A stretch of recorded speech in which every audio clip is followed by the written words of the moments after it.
Hi friends, എല്ലാവർക്കും ഉപ്പും പുളിയും കുക്കിങ്ങിലേക്ക് സ്വാഗതം. ഇന്ന് ഞാൻ ഉണ്ടാക്കുന്നത് ഇടിച്ചക്ക തോരനാണ്. അതിനുവേണ്ടി ഇടിച്ചക്ക ഇതേപോലെ കഷ്ണങ്ങളാക്കി നമുക്ക് അത് വേവിച്ചെടുക്കണം. അതിനുവേണ്ടി അത് നന്നായിട്ടൊന്ന് കഴുകിയെടുക്കാം. കഴുകി കുക്കറിലേക്ക് ഇടുക.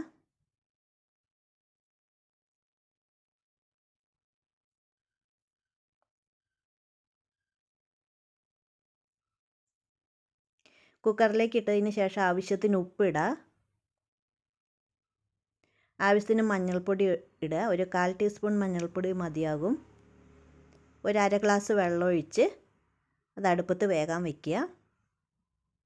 ഒരു വിസിൽ വരുമ്പോൾ തന്നെ അത് വെന്തിട്ടുണ്ടാകും. ചിലത് മൂത്ത ചക്കയാണെങ്കിൽ ഒരു മിനിറ്റും കൂടി ഒരു സിമ്മിൽ വെക്കേണ്ടി വരും. അതിലേക്ക് ഒരു 5-6 ചുവന്നുള്ളി, 2-3 വെളുത്തുള്ളി, കറിവേപ്പില, വറ്റൽമുളക് പൊടിച്ചത് ഇതെല്ലാം എടുക്കുക. ഈ ഉള്ളി ഇതിലിട്ടൊന്ന് ചതച്ചെടുക്കണം. ഒരു ചീനച്ചട്ടി അടുപ്പത്ത് വെച്ച് അതിലേക്ക് 2-3 ടേബിൾ സ്പൂൺ വെളിച്ചെണ്ണ ഒഴിക്കുക. വെളിച്ചെണ്ണ ചൂടായോ എന്നറിയാം. അതിലേക്ക് ഒരു കഷ്ണം ഉള്ളിയുടെ ഒരു കഷ്ണം ഇട്ട് നോക്കിയാൽ നമുക്ക് അറിയാം.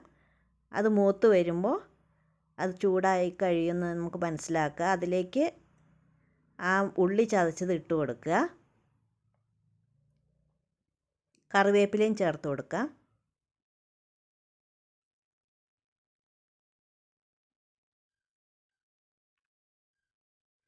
അത് മൂത്ത് വരുമ്പോൾ നമ്മൾ ആ വറ്റൽമുളകിൻ്റെ പൊടിയില്ലേ ചതച്ചത്, അത് ഇട്ട് കൊടുക്കുക.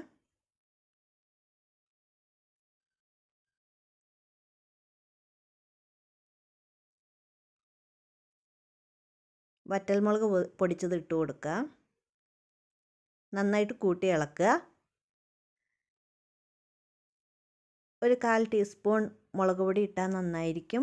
കുറച്ചും കൂടെ ഒന്ന് എരിവ് കുറവുണ്ടോ നോക്കി ഉണ്ടെങ്കിൽ മുളക് പൊടി, കുറച്ച് മഞ്ഞൾപ്പൊടി ചേർത്ത് കൊടുക്കുക.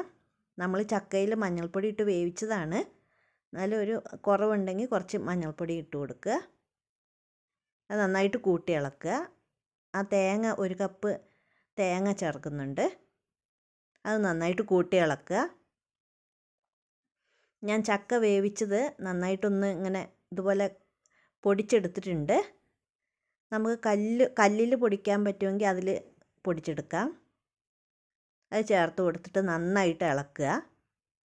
ഒരു ചെറിയ ചൂടിൽ കുറച്ച് നേരം വെച്ചിട്ട് ഒന്നും കൂടെ നന്നായിട്ട് ഇളക്കി കൊടുക്കുക. ഇപ്പോൾ നമ്മുടെ ഇടിച്ചക്ക തോരൻ റെഡി ആയിട്ടുണ്ട്. എല്ലാവരും ചെയ്ത് നോക്കണം. Thank you.